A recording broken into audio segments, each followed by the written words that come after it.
I have been coming to Grace for about 2015, about August of that year. What brought me to Grace? I'm going to say lots of prayer.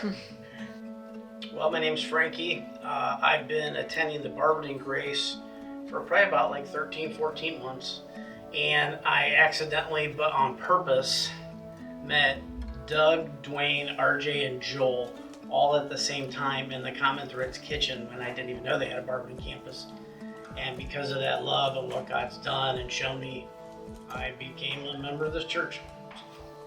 Common Threads is a nonprofit organization that basically helps people in need with clothing.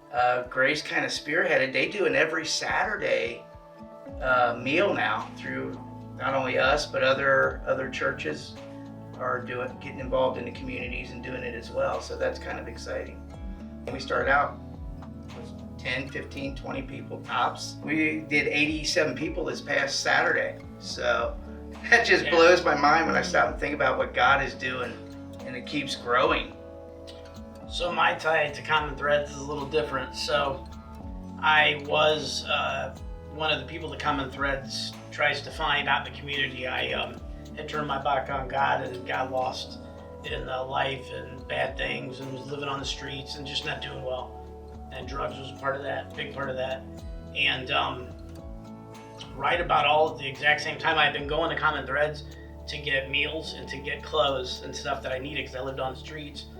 And I had no clue that I would meet the people that I met from Grace Church there. All within the span of probably about 2 weeks from then, I was working full time, started going back to church full time. I had only been sober right then and there about a week when I met all you guys. I had no clue that I would be going back to Common Threads every single weekend, volunteering every single Saturday.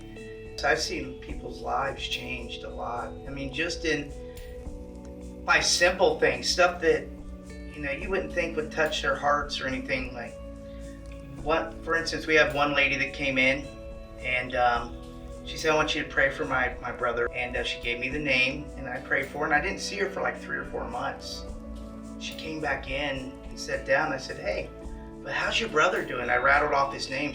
Her mouth about dropped to the ground.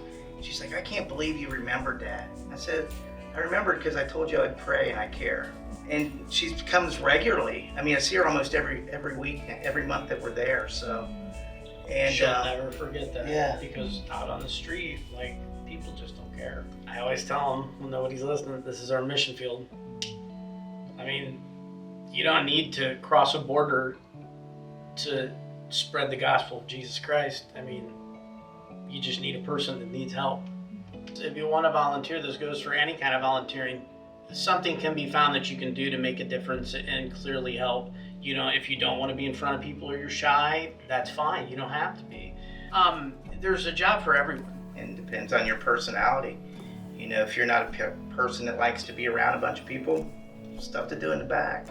If you're a person that may know 1 or 2 people in our serving group, you can stand next to them and serve. If you're a people person, we'll get you out there talking with the people, I guess my first prayer is that I pray is, first off, God, here I am, use me. And, and however He desires to do that.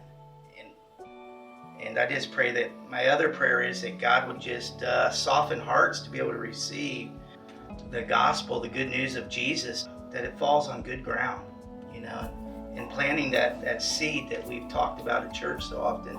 I pray that the soil's right, and that their hearts are right and soft. So.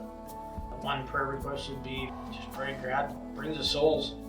How'd you like to run out of food one Saturday and that be your problem, and I'm out there telling everybody I love them? Just souls. We just want more people to come. It's brought a joy back into my life. The Bible says, out of your bellies shall flow up rivers of living water.